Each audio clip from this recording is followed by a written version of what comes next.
Welcome to InfoStream, your daily current. Unsure what to listen to? Turn to us for today's headlines. Stay informed. Trump administration faces criticism over Caribbean drug vessel issues. Nvidia receives green light for China chip exports, Paramount and Warner Bros. Discovery engage in contentious battle, European allies urge increased support for Ukraine, Sudan experiences escalating violence and war crime allegations, Thailand and Cambodia's border dispute intensifies, Australia implements social media ban, powerful earthquake hits Northeastern Burkina, Supreme Court considers shape changes, Alina Habba steps down as U.S. Attorney of Burkina Faso and Nigeria clash over airspace, Tanzania, their independence and repairable view, but confirming of Objections, Surr, return of Impantar against rights, government is amidst remissions. Trump administration's shifting narrative surrounds Caribbean drug vessel strikes. Recent news coverage reveals a complex and evolving narrative surrounding the Trump administration's targeted strikes against a suspected drug vessel in the Caribbean, highlighting inconsistencies in official accounts and raising significant legal and political questions.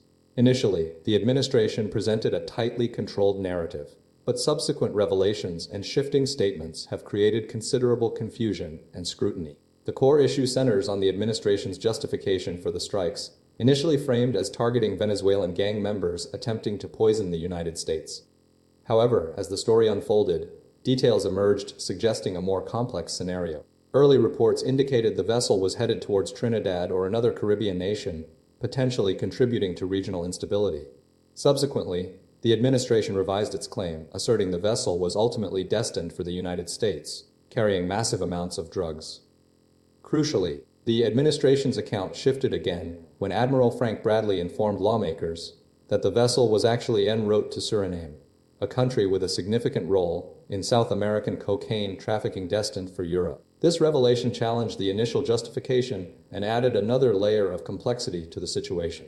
Adding to the controversy, reports emerged that survivors of the initial strike attempted to radio for assistance, a claim the administration initially denied but later acknowledged. This prompted further debate about the administration's decision to authorize a second strike, aimed at eliminating the remaining survivors.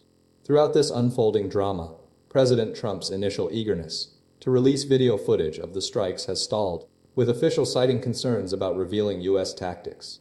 Secretary of Defense Pete Hegseth initially boasted about watching it live, but later clarified his involvement, stating he hadn't been privy to the decision-making process regarding the survivors. The administration's inconsistent statements and shifting justifications have fueled criticism and raised serious questions about transparency and accountability. The ongoing legal and political ramifications of these strikes remain uncertain, with Congress expected to investigate the events and assess the administration's actions. The evolving narrative underscores the challenges of maintaining a coherent public record amidst conflicting information and evolving strategic considerations. Trump greenlights Nvidia chip exports to China. President Donald Trump announced a significant reversal in trade policy, authorizing Nvidia to export its H200 AI chips to China, alongside other countries, under specific conditions. This decision represents a key shift in the ongoing U.S.-China technology competition and trade war. The H200 chips, Nvidia's second most powerful AI chip, are crucial for advanced AI tasks. Notably, the Blackwell and Rubin chips, Nvidia's most advanced chips, remain excluded from this export agreement. Following a meeting with Nvidia CEO Jensen Huang, Trump stated that he had communicated this decision to Chinese President Xi Jinping, who reportedly responded positively. A central element of the agreement involves Nvidia paying 25% of its Chinese revenue to the United States government. This follows an earlier agreement where Nvidia and AMD were required to pay 15% of their Chinese revenue to the U.S. government. The move aims to support American jobs and manufacturing, aligning with Trump's broader strategy to win the global AI race. The Department of Commerce will similarly adjust export policies for AMD and Intel. Nvidia emphasized that this approach balances national security concerns with the need for American companies to compete globally. Concerns remain regarding the potential for China to utilize these advanced chips for military applications, as highlighted by researchers at Georgetown University's Center for Security and Emerging Technology, CSET. The sale of the H200 chips is viewed as a strategic maneuver to buy time in negotiations with China over rare earth minerals, a critical component in electronics production. The agreement reflects a broader effort by the Trump administration to bolster the U.S. semiconductor industry and counter China's growing technological prowess. The decision underscores the complex geopolitical dynamics surrounding AI development and the competition for technological dominance between the world's two largest economies. The U.S. government's involvement extends beyond Nvidia, with plans to secure stakes in AMD and Intel, further solidifying its position in the global semiconductor market. This policy shift is intended to foster American competitiveness and support domestic investment in the semiconductor industry. Paramount's hostile bid for Warner Bros. Discovery, a complex and contentious battle. The media landscape is currently embroiled in a fierce battle for Warner Bros. Discovery, with Paramount's guidance backed by the Ellison family, launching a hostile takeover bid. This follows Netflix's initial offer to acquire Warner Bros. Studio and streaming networks, valuing the assets at $82.7 billion.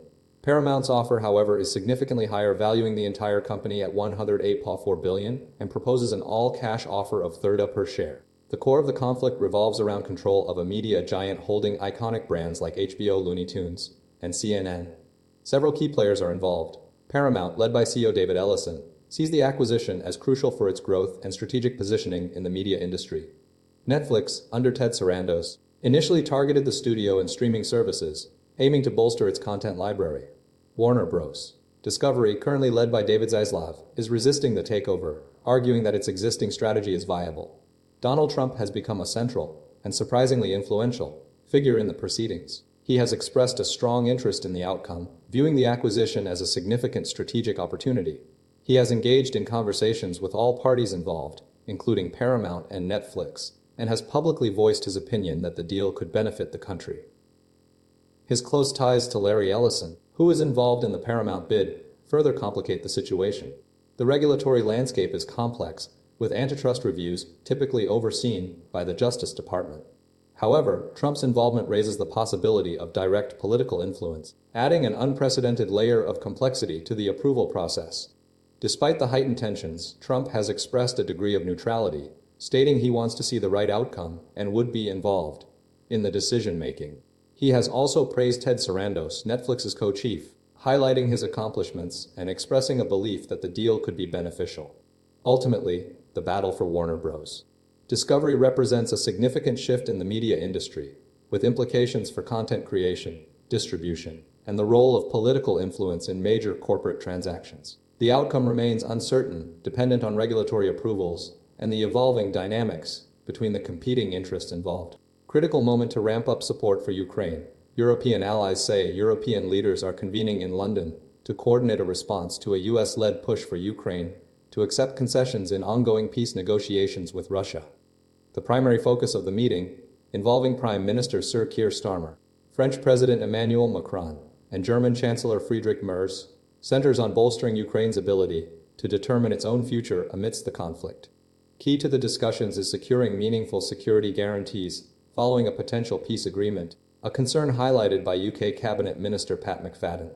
The meeting follows a weekend of diplomatic activity, including comments from US President Donald Trump, who expressed disappointment that Ukrainian President Volodymyr Zelensky hadn't yet reviewed a proposed peace plan. Trump's remarks underscored the complexity surrounding territorial concessions, a central point of contention.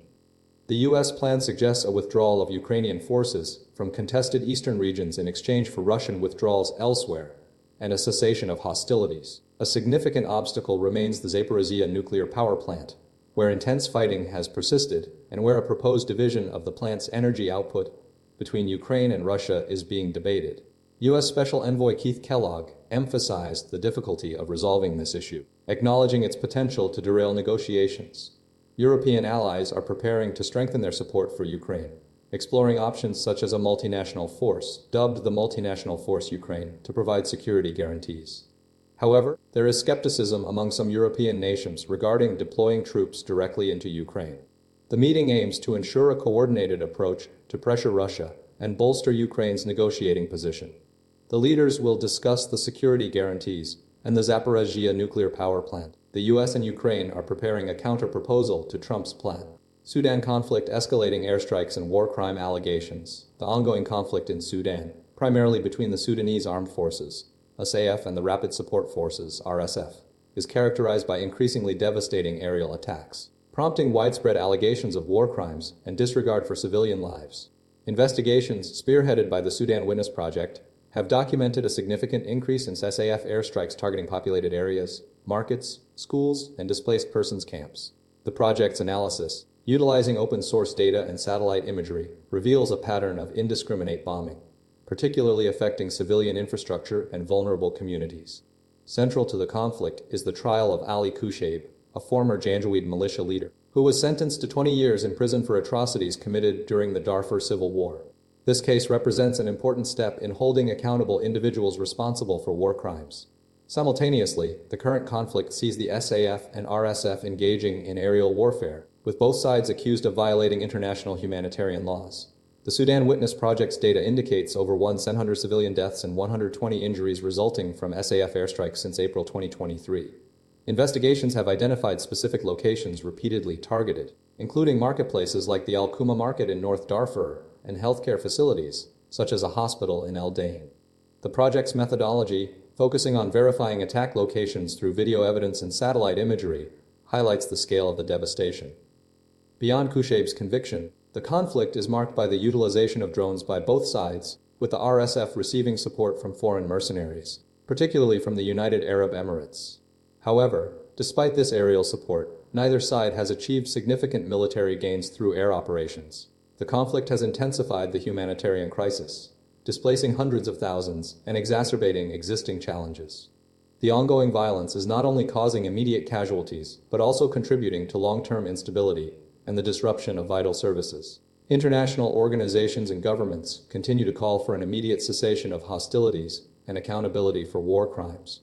The situation remains precarious, with the potential for further escalation and widespread suffering. The conflict's impact extends beyond Sudan, contributing to regional instability and posing a challenge to international efforts to promote peace and security. Thailand and Cambodia remain embroiled in escalating border disputes, marked by renewed violence and a breakdown in previous agreements. The primary conflict stems from a century-old border demarcation issue following the French colonial period, exacerbated by Cambodia's 2008 attempt to register the Preah Vihear temple and ongoing territorial claims. Sporadic clashes have occurred for years, culminating in a significant escalation involving airstrikes, rocket attacks, and the deployment of troops. Recent fighting, beginning in December, has seen Thai forces responding to Cambodian aggression, including attacks on border engineering projects and civilian areas. Thailand launched airstrikes targeting Cambodian military installations, including a casino used as a drone control station, and subsequently launched a marine offensive in Trat province to reclaim territory seized by Cambodian forces. The Thai military has accused Cambodia of deliberately attacking Thai sovereignty and initiating a series of escalating actions. The conflict has displaced thousands of people and resulted in casualties on both sides. A ceasefire brokered by the United States, Malaysia, and signed in October initially aimed to withdraw heavy weapons and establish an observer team, but failed to hold. Negotiations have ceased, with Prime Minister Anutin Charnvirakul stating that Thailand would not reopen discussions as attacks had been initiated by Cambodia. The most recent developments involve a Thai marine offensive in Trat, targeting Cambodian forces controlling territory near Ban Nong Ri. This operation, supported by the Royal Thai Navy, aims to reclaim territory and address a perceived threat to Thailand's sovereignty. Local residents have been advised to evacuate to shelters due to the intensifying tensions. The situation remains volatile, with ongoing clashes and a lack of clear resolution, highlighting the deep-seated historical and territorial disputes between the two nations. The escalation has prompted calls for restraint and a return to diplomatic solutions. But the immediate priority is containing the violence and securing Thailand's borders. Australia's social media ban, a global turning point. Australia has enacted a landmark ban restricting social media accounts for users under 16, marking a significant shift in global regulation of online platforms.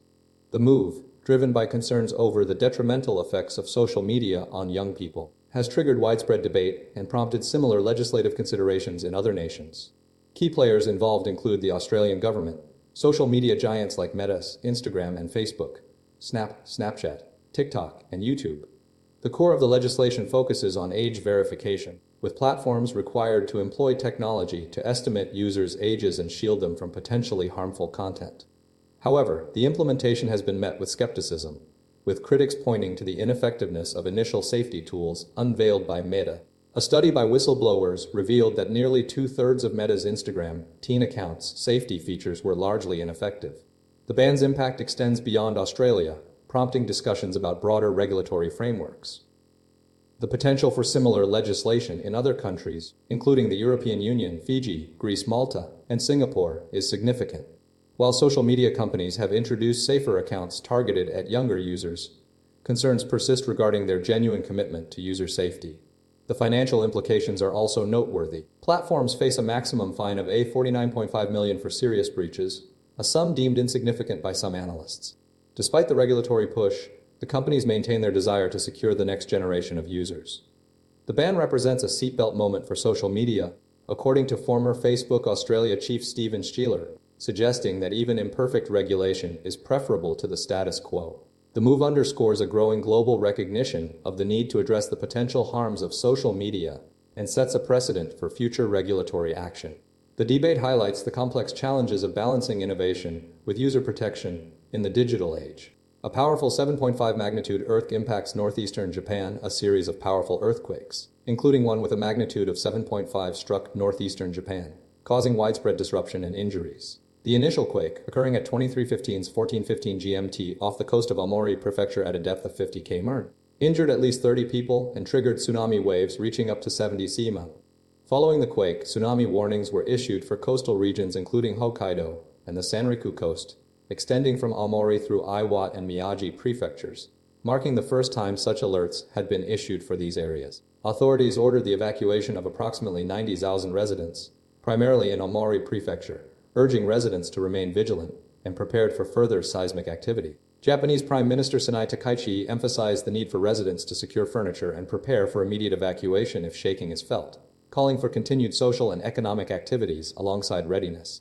The Japan Meteorological Agency initially reported a magnitude of 7.6, before revising it to 7.5. They predicted the possibility of a similar or higher magnitude earthquake in the same area within the coming days, assessing a 1 in 100 chance of an M8 or greater quake occurring within 7 days.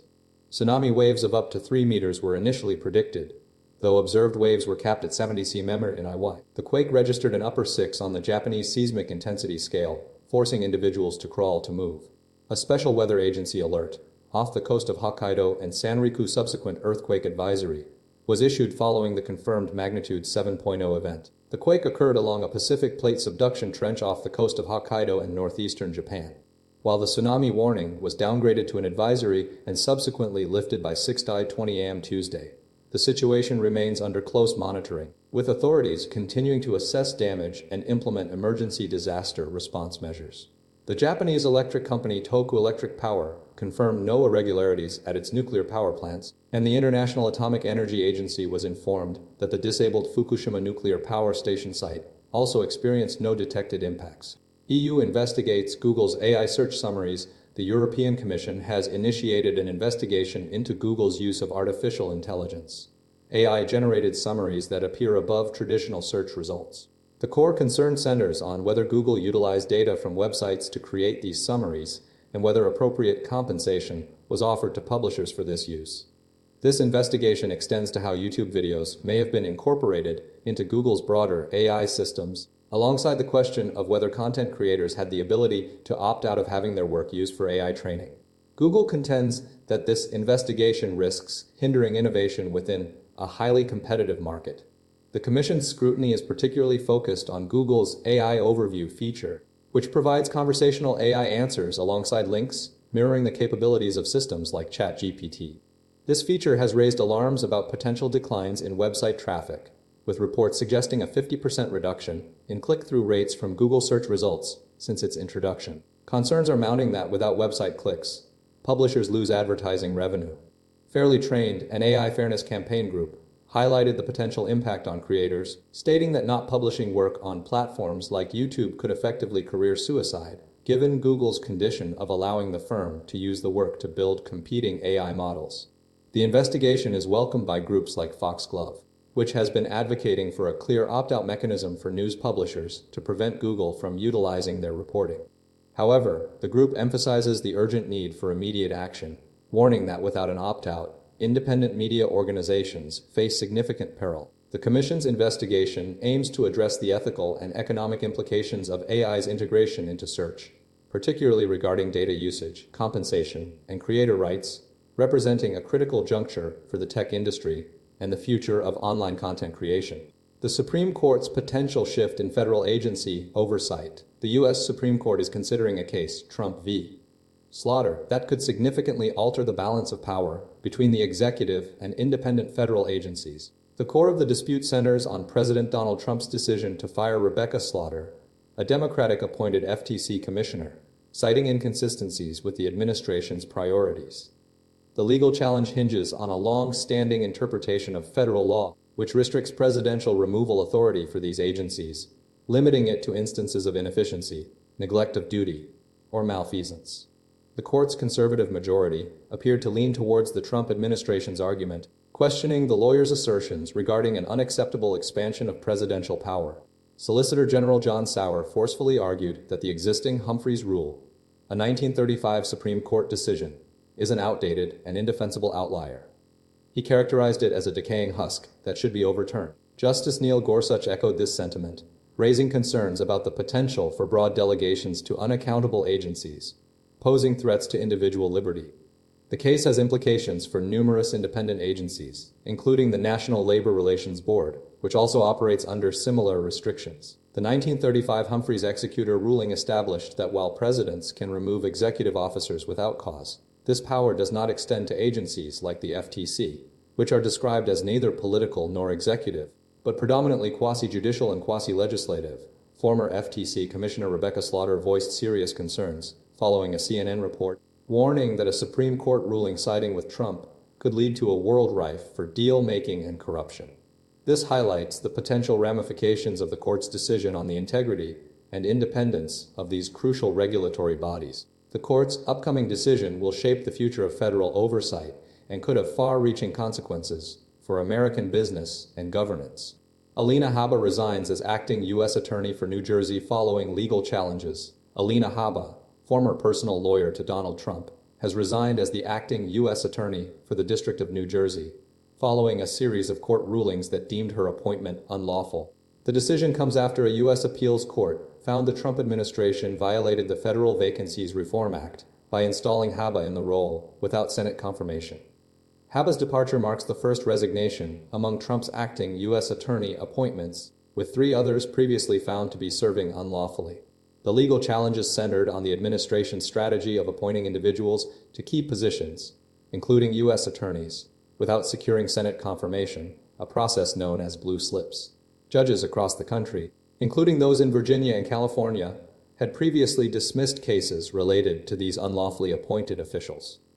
The Justice Department's attempts to circumvent the traditional appointment process were consistently rejected, raising concerns about the potential for presidential overreach in the legal system. Attorney General Pam Bondi stated the Justice Department intends to seek a review of the ruling against Habba, with the hope of reversing the decision and reinstating her in the position. The court rulings have created uncertainty within the Department of Justice, leading to the postponement of proceedings, including sentencings, plea deals, and trial dates in New Jersey and other districts. Habba, in her resignation statement, asserted her commitment to the office and vowed to continue fighting, despite the legal challenges. She criticized the blue slip process and expressed frustration over the situation. The appointment of acting U.S. attorneys has been a contentious issue, highlighting a broader dispute over the balance of power between the executive and legislative branches.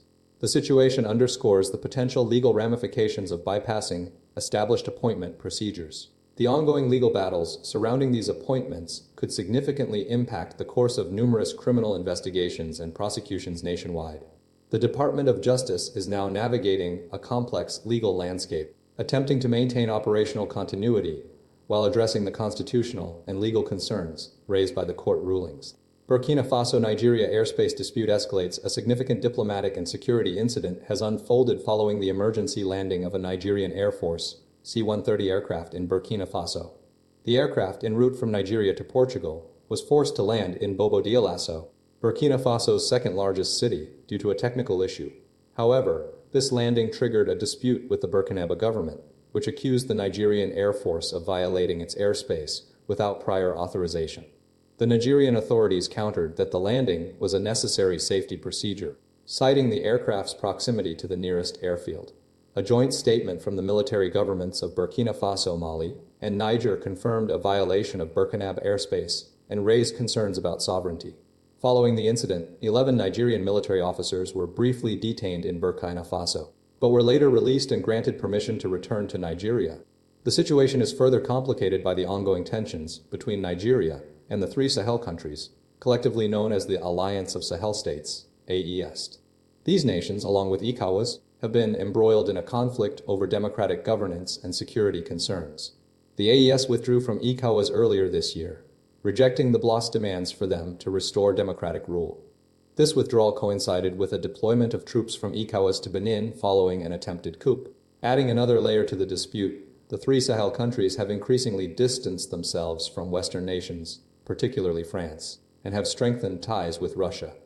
The AES have also issued a stark warning, stating that their air forces have been placed on maximum alert and authorized to neutralize any aircraft found to violate the Confederation's airspace. The Nigerian Air Force has announced plans to resume its mission to Portugal as scheduled, reaffirming its commitment to operational aviation procedures and safety standards. This incident underscores the fragile security environment and heightened tensions in the Sahel region. Tanzania's quiet Independence Day. Amidst crackdown, Tanzania experienced a subdued Independence Day as a planned anti-government protest failed to materialize due to a heightened security crackdown. Across major urban centers including Dar es Salaam, Arusha, Mbeya, and Mwanza, residents reported unusually quiet streets, with many opting to stay indoors due to uncertainty surrounding the demonstrations. These protests were organized to demand political reforms following post-election unrest in October, resulting in an undetermined number of casualties. The Tanzanian government, acknowledging the use of force against protesters, maintained that certain groups were attempting to overthrow the regime. Police spokesperson David Mazame reassured the public of safety and property protection, urging citizens to disregard false reports of ongoing demonstrations circulating on social media. Security forces were deployed extensively, patrolling roads and securing key infrastructure. Activists and campaigners advised supporters to remain vigilant, anticipating that demonstrations would likely commence later in the day, a common pattern in previous protests. Residents expressed anxieties, particularly regarding the potential impact on vulnerable family members, with one resident of Arusha stating her fear for her children and her husband's hospitalization. Roadblocks were established, with officers questioning drivers' destinations. The Tanzanian government had previously banned the planned protests and canceled Independence Day celebrations, requesting citizens to remain indoors. In a related event, several activists were arrested in Kenya while staging a solidarity protest outside the Tanzanian High Commission. The overall atmosphere remained tense, characterized by heightened security measures and a cautious response from the public, highlighting the ongoing political tensions within the country. The situation underscores the government's firm stance against dissent and the public's apprehension regarding potential unrest. UN Environment Report weakened by government objections. A recently released UN Global Environment Outlook report has been significantly weakened due to objections raised by the United States and other nations during its approval process. The report, a 6-year scientific analysis connecting climate change, nature loss, and pollution to unsustainable consumption patterns, issued a stark warning of a dire future for millions if a rapid shift away from fossil fuels and their subsidies isn't implemented. However, at a meeting in Nairobi, government representatives, including the U.S., refused to endorse the report's key conclusions and recommendations, specifically the call for a rapid transition away from coal, oil, and gas. This resistance resulted in the report's publication without the customary summary for policymakers, a standard practice where governments agree to the report's findings and recommendations to demonstrate their commitment to action. The scientists behind the report were unwilling to compromise, leading to the omission of the summary, diminishing the report's impact and credibility. Concerns echoed those raised at COP30, highlighting a broader trend of governmental reluctance to fully embrace scientific recommendations. The Global Environment Outlook, compiled by nearly 300 scientists globally, emphasizes the unsustainable nature of global resource extraction, from food production and clothing to energy consumption. The report advocates for substantial changes, including a reduction in farming and fossil fuel subsidies, acknowledging potential short-term price increases for consumers. Despite this recognition, the report argues that these measures are crucial for long-term economic benefits for the entire world. The objections, primarily from the US, Saudi Arabia, and Russia, underscore a significant challenge to international efforts to address the planet's environmental crisis. The report's failure to secure a government-backed summary reflects a wider political struggle regarding the acceptance of scientific findings and their implementation. UNRWA compound raided, flag replaced amidst ongoing tensions. Israeli authorities conducted a forceful raid on a United Nations Relief and Works Agency for Palestinian refugees, a UNRWA compound in East Jerusalem on Monday, a move that sparked international condemnation. UNRWA head Philip Lazzarini reported that Israeli police, accompanied by Jerusalem municipal officials, forcibly entered the compound, removing the UN flag and replacing it with the Israeli flag. The operation involved the seizure of furniture, IT equipment, and other property, accompanied by the disruption of communications. The Israeli police justified the action as part of a debt collection procedure against the compound, citing an outstanding property tax debt of approximately 11 million shekels, around 3.4 million, that had remained unpaid for a prolonged period. The Jerusalem municipality spokesperson emphasized this as a standard process for non-payment of taxes. However, UN Secretary General Antonio Guterres strongly refuted this justification, asserting that it contradicted international conventions governing the relationship between the United Nations and its member states. The incident has intensified long-standing disputes between Israel and UNRWA. Israeli leaders, including Prime Minister Benjamin Netanyahu, have consistently called for the agency's dismantling, citing accusations of aiding Hamas and criticizing its role in Gaza and its definition of Palestinian refugee status. Recent parliamentary legislation further restricts UNRWA's operations within Israel and prohibits Israeli officials from engaging with the agency. UNRWA plays a vital role for millions of Palestinians, providing education to 500,000 students, employing 3,000 medical professionals, and assisting nearly 2 million people with food aid. The agency's operations are considered crucial for Palestinian stability and humanitarian support. The forceful entry and seizure of property represent a significant escalation in the ongoing tensions and underscore the complexities of the Israeli-Palestinian conflict. The situation remains highly sensitive, with international observers expressing concern over the potential impact on humanitarian operations and the broader stability of the region.